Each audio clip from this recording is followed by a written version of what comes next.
Voyons maintenant une période de temps plus récente, celle du Phanérozoïque, c'est-à-dire un peu plus que les derniers 600 millions d'années. Les concentrations au CO2 atmosphérique évoluent encore beaucoup. Sur le graphique, le 1 représente ici aussi le CO2 de l'atmosphère juste avant la période industrielle.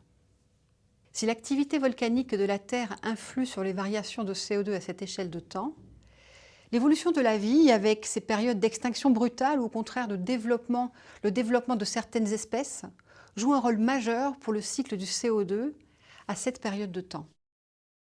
On peut s'attarder sur l'apparition et la diversification des organismes bioconstructeurs qui peuvent former des récifs calcaires qui vont piéger le CO2 sous forme de carbonate de calcium. Il faut donc 2 moles de CO2 prélevés à l'atmosphère pour former 2 moles de HCO3- et 1 mole de CaCO3. On peut voir aussi qu'une molécule de CO2 est relâchée lors de la formation de CaCO3.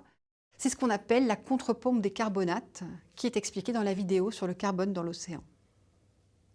Plusieurs périodes voient ces organismes se développer de manière importante. Tout d'abord, pendant la période de l'Ordovicien, qui débute il y a 485 millions d'années, puis pendant le Trias, vers 250 millions d'années avant le présent. Penchons-nous un instant sur une période particulière, la période du Carbonifère, autour de 300 millions d'années avant le présent. Cette période a été propice au développement d'arbres et fougères arborescentes de grande taille, qui ont donc absorbé du CO2 atmosphérique. De plus, à cette période, existe une immense chaîne de montagnes formée du fait du rapprochement des continents pour former la future Pangée.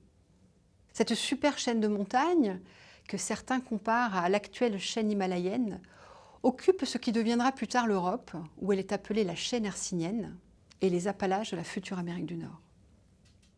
Au pied de cette chaîne de montagnes se forment des lacs et marécages dans lesquels les restes végétaux s'accumulent et où ils sont recouverts par les sédiments produits par l'érosion des reliefs. Ces restes végétaux, enfouis sous les sédiments à l'abri de l'oxygène, vont pouvoir au cours du temps se transformer en de vastes gisements de charbon. C'est d'ailleurs ce qui a donné son nom à cette période. Le Carbonifère, c'est la période du charbon. Le CO2 atmosphérique a donc été prélevé par la biosphère grâce à la photosynthèse et stocké dans les sédiments continentaux. Cette période a donc vu sa concentration en CO2 décroître drastiquement et connaît avec cette baisse du CO2 atmosphérique un refroidissement du climat important. Il y a enfin un mécanisme qui joue sur le cycle du carbone à longue échelle de temps, c'est-à-dire à l'échelle de temps de millions d'années, l'altération chimique des minéraux. Cette altération des minéraux primaires, c'est-à-dire constitutifs des roches, consomme du CO2. Ainsi, le CO2 intervient dans l'altération comme on peut le voir sur cette équation. Dans l'exemple donné, l'altération de l'anorthite, qui est un plagioclase calcique, sous l'effet de l'eau et du CO2, produit un minéral secondaire argileux, ici la kaolinite. On voit aussi sur cette équation que l'altération met en solution du calcium, qui sera transporté sous forme d'ions dans les eaux continentales. Ces ions pourront être ensuite utilisés dans l'océan pour la construction de biominéraux carbonatés et donc participer encore au piégeage du CO2 par la formation de CaCO3, comme nous l'avons vu précédemment. Les minéraux les plus facilement altérables sont ceux qui sont issus du volcanisme, comme dans les basaltes. Les périodes qui suivent les éruptions volcaniques sont donc favorables à une baisse du CO2 atmosphérique, car l'altération des minéraux du basalte est relativement rapide.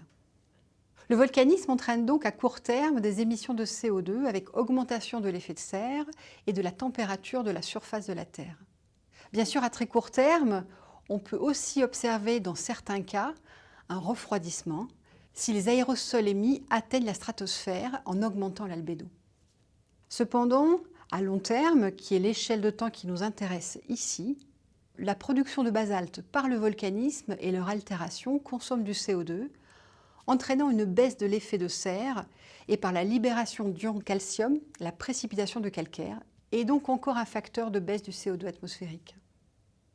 Je vous renvoie pour plus de détails sur l'effet du volcanisme à la vidéo de Myriam Caudry et pour plus de détails sur la variation climatique à très longue échelle de temps, dont la Terre boule de neige, à celle de Gilles Rabstein sur la chaîne IPSL.